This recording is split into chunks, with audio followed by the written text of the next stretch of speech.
नमस्कार। आपका स्वागत है अपने YouTube चैनल एकलव्य ज्ञानस्थली। आज मैं पहली बार आप लोगों के सामने लाइव हुआ हूँ। उसका मुख्य कारण है आपकी परीक्षा जस्ट सामने है। परसों से 22 तारीख से आपकी परीक्षा शुरू हो जाएगी।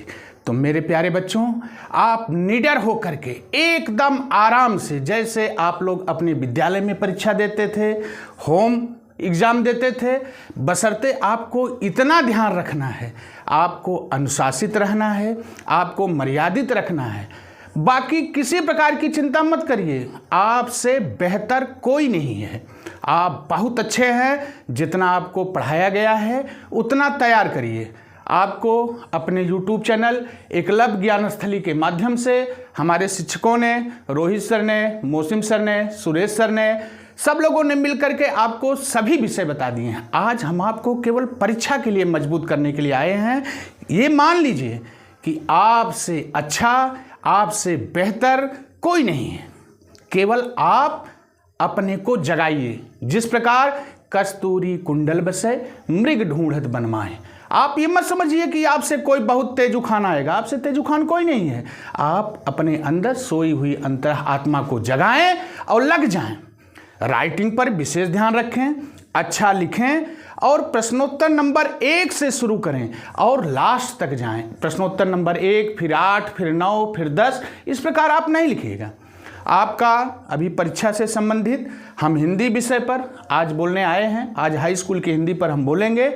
उसके पहले मैं आप लोगों को परीक्षा की हार्दिक शुभकामनाएं देते हैं और ये कहते हैं कि इस बार पुनः अपना जनपद जौनपुर, अपना सुजानगंज ब्लॉक, अपना मछली शहर तहसील पुनः प्रदेश और जिला में परचम फहराएगा।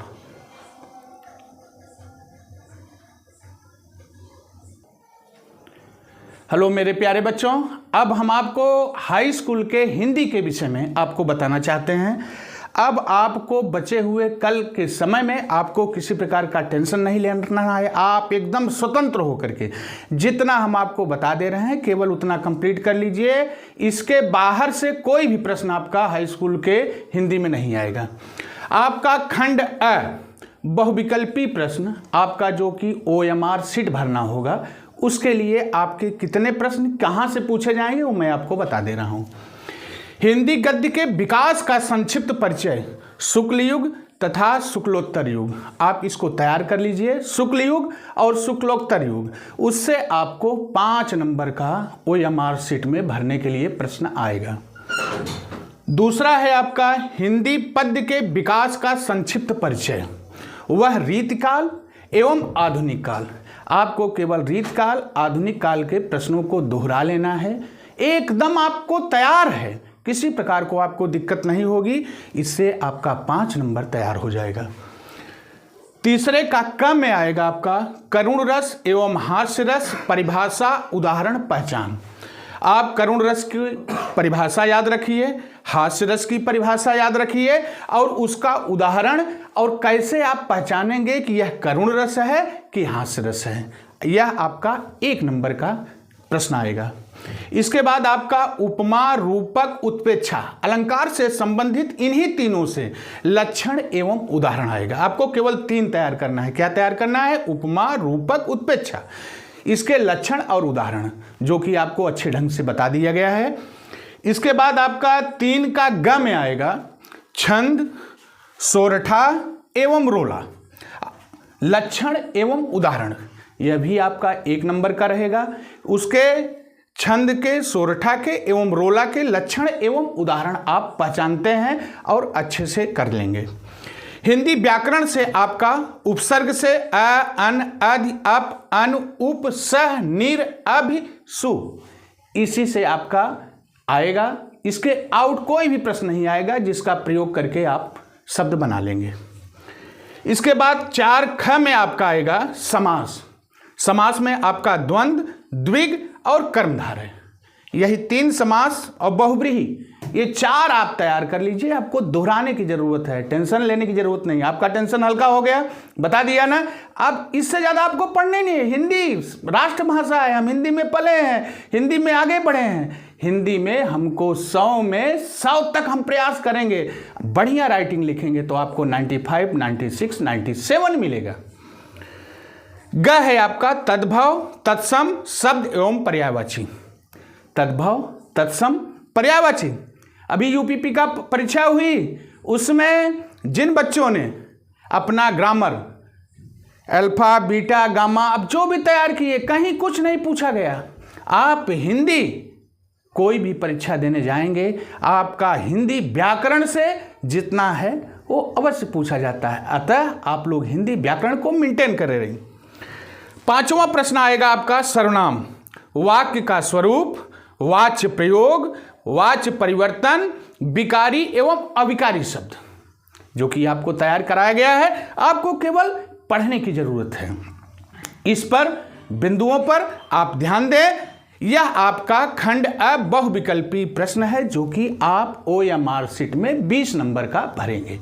यह आपका 20 नंबर का कंप्लीट होगा।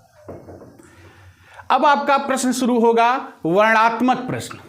वर्णात्मक, जिसमें आपको लिखना होगा। अब तक आपने 20 नंबर का प्रश्न OMR शीट पर गोला आपने बना दिया, जिसको आपको एकलव्य ज्ञानस्थली के YouTube चैनल पर रोहित सर, मोसिम सर आपको समझा चुके हैं कि OMR शीट कैसे भरा जाता है। अब खंड ब से आपको वर्णात्मक प्रश्न आएंगे, जिसका आपको जवाब देना होगा, लिखना होगा सुंदर राइटिंग और सुंदर लेख में। हिंदी गद्य से गद्यांश पर आधारित प्रश्न। हिंदी गद्य से गद्यांश पर आधारित प्रश्न, जिसमें आपको पूरा पाठ तैयार नहीं करना है, आज बता रहे हैं उसको आप तैयार करिए। मित्रता, ममता, भारतीय संस्कृत, अजंता, क्या लिखूं, ईर्ष्या तून गई मेरे मन से।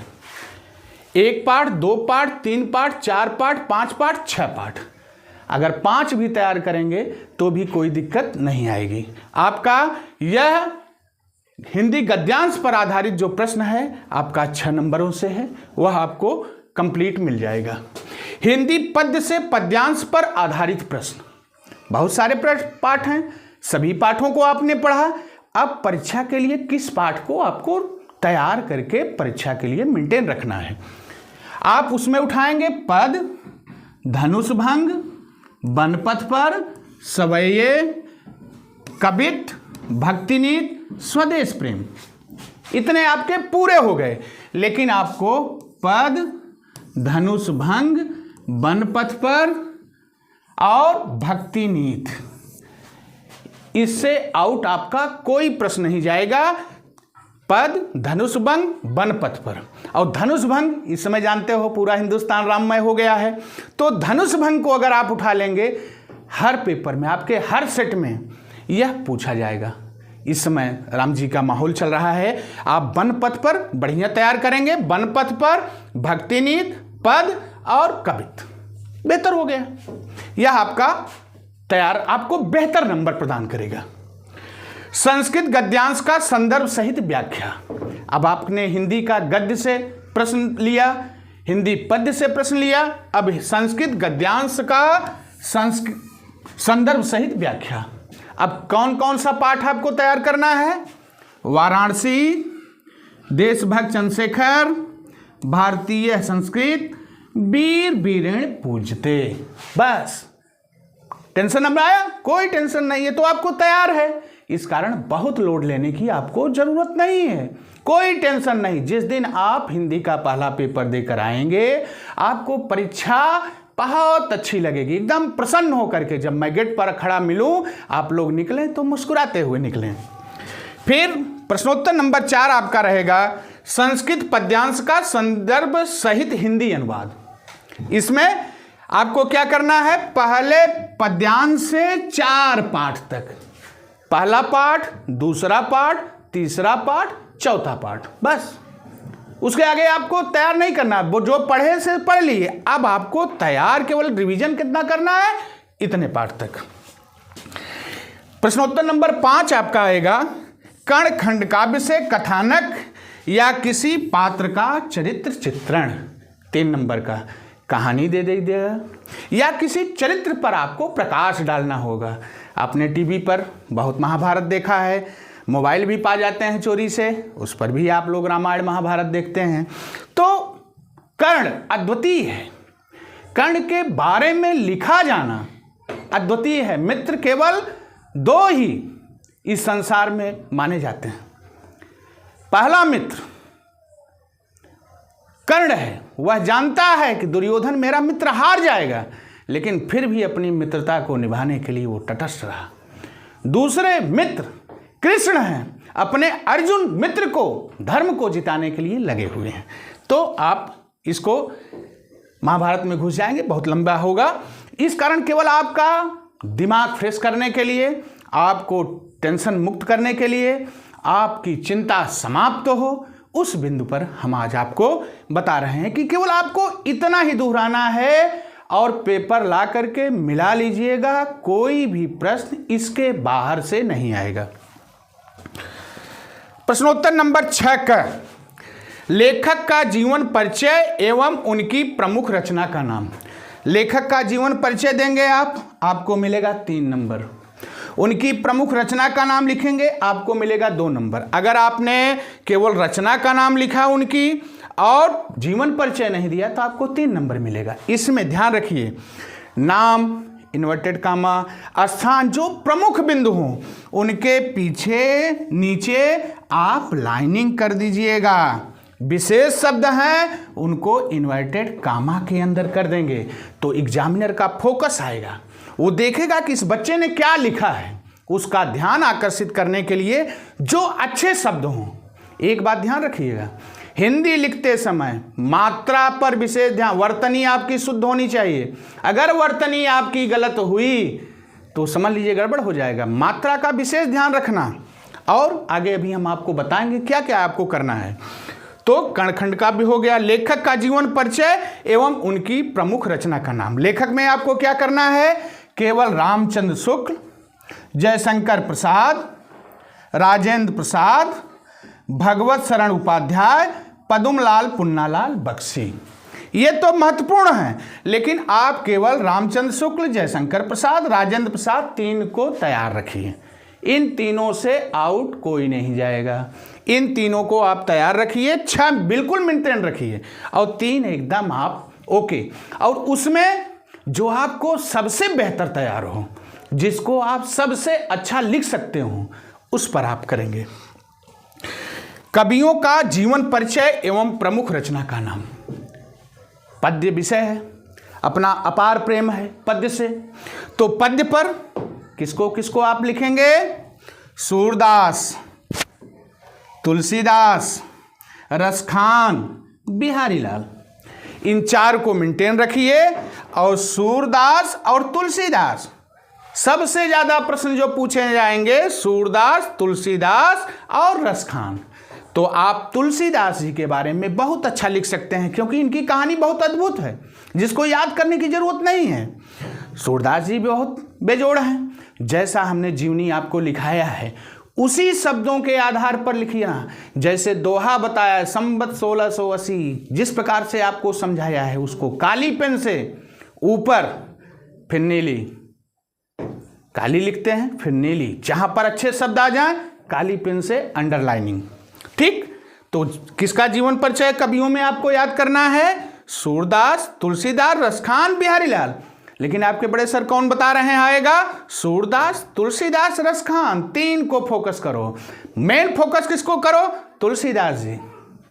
तुलसीदास जी अवश्य पूछे जाएंगे।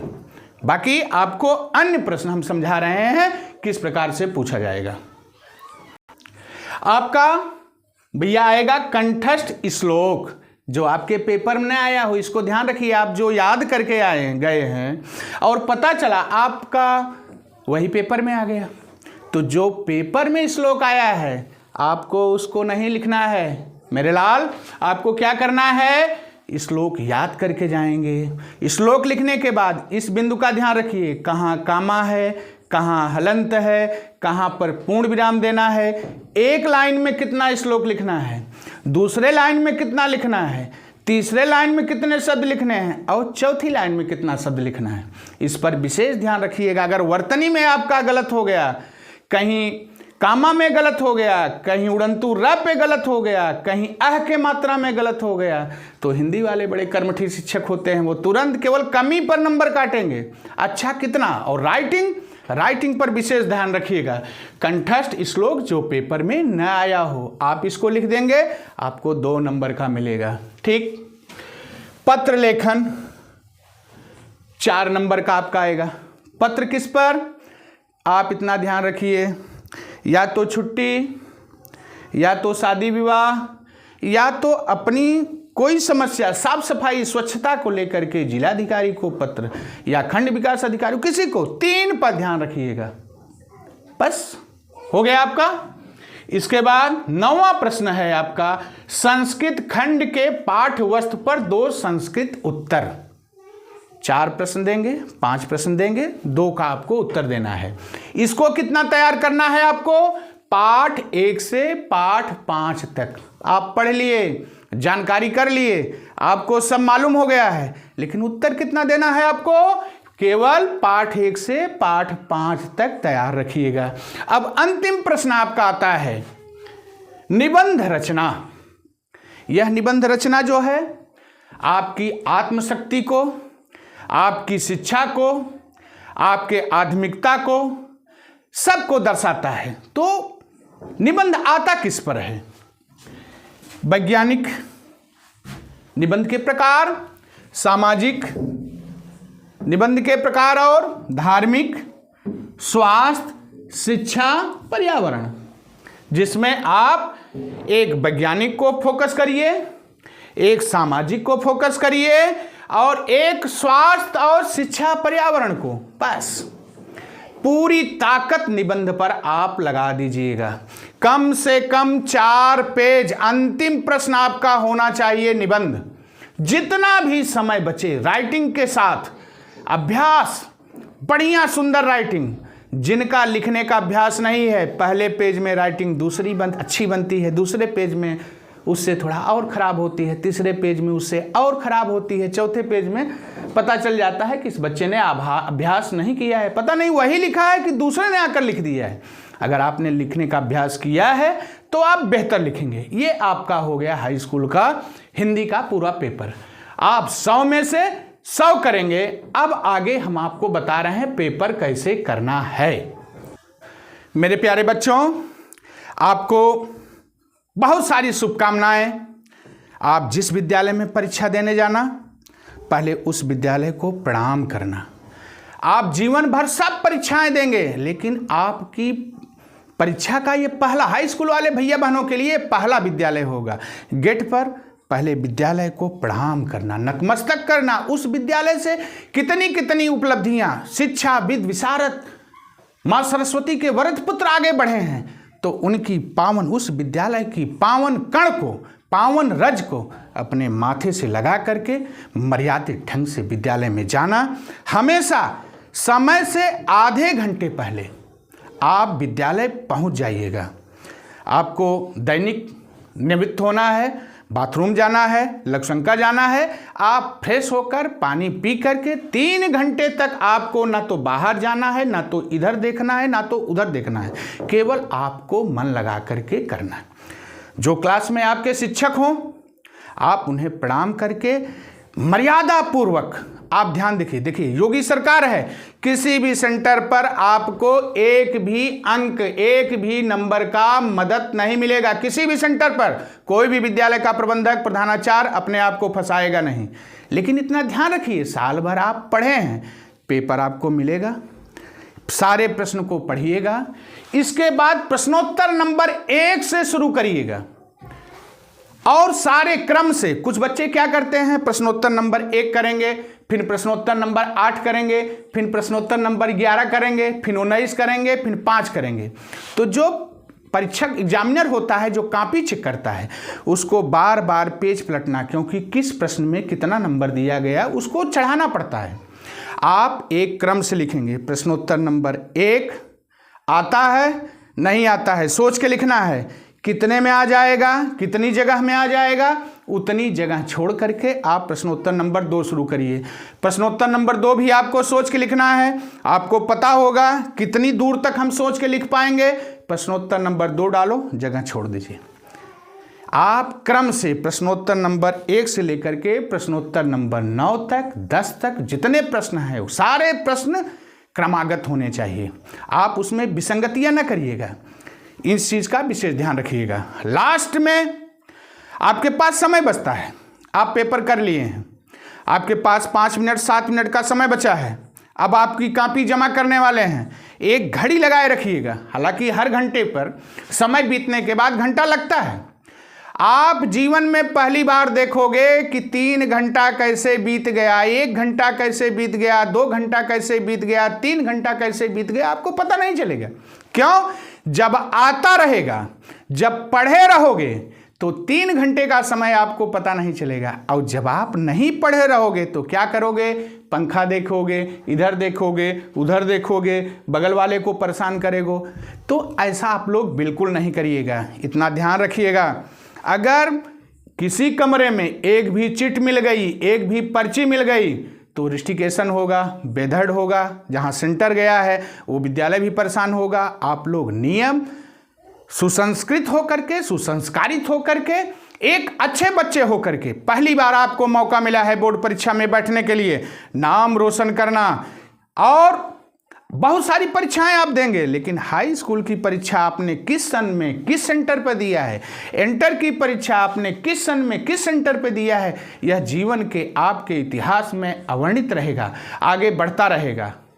और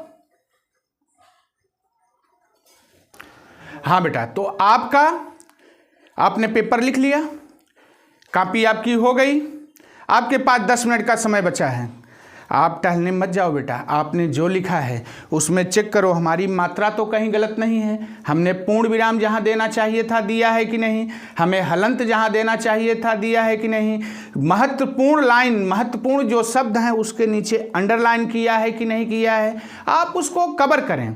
और कभी कभी ये होता है कि रोल नंबर कापियों को रगड़ खाने से मिट जाता है, तो आप पहले पेज पर तो लिखेंगे ही, दूसरे पेज पर भी आप लिख लेंगे। अगर आपको बी कॉपी की आवश्यकता होती है तो एक पेज रह जाता है, आप जानते हैं कि हमें बी कॉपी की आवश्यकता है, एक पेज रह जाए मर्यादित ढंग से। जो एग्जामिनर ड्यूटी कर रहे हैं, आपकी कक्ष निरीक्षक हैं, तो उनसे कह दीजिए श्रीमान जी हमें कॉपी की आवश्यकता है, वो आपको उपलब्ध करा देंगे।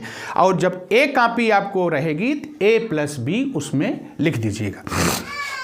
बाकी जरा भी टेंशन मत लीजिएगा, हमारे आदरणीय प्रधानमंत्री जी भी इस बिंदु पर आप लोगों को बता रहे हैं, आप लोगों को समझा रहे हैं कि आप सभी परीक्षा को लेकर के चिंतित मत होइए, जरा भी चिंता मत करिए। केवल आपने जो पढ़ा है, ये परीक्षा केवल आपकी ही नहीं है, ये परीक्षा आपके माता पिता की है, आपके गुरुओं की भी है, और आप कितना बेहतर कर सकते हो। बेटा लिखने से कोई भी प्रश्न मत छोड़ना, जितना आपको आता है सोचकर समझकर हर प्रश्न का उत्तर देना। कोई भी प्रश्न आपका सादा नहीं जाना चाहिए। आपने चिंतन करना, पढ़ाई करना, आप सोचना कि टीचर ने इस प्रश्न के बारे में क्या हमें बताया था, हमें क्या समझाया था। उन्हीं बिंदुओं को आप ध्यान में रख करके कॉपी को खूब बढ़िया राइटिंग से अच्छे शब्दों का प्रयोग करके लिखिएगा। हार्दिक शुभकामनाएं, मंगल शुभकामनाएं। आपका दिन शुभ हो, आपका सत्र शुभ हो, आपका जीवन सुखमय हो, आपके माता पिता का नाम रोशन करने का यह आपको मौका मिला है। लग जाओ मेरे लाल और अपने माता पिता, अपने गांव, अपने गुरु, अपने क्षेत्र, अपने विद्यालय का नाम रोशन करो। जय हिंद, जय भारत, जय ज्ञानस्थली, जय एकलव्य अकेडमी।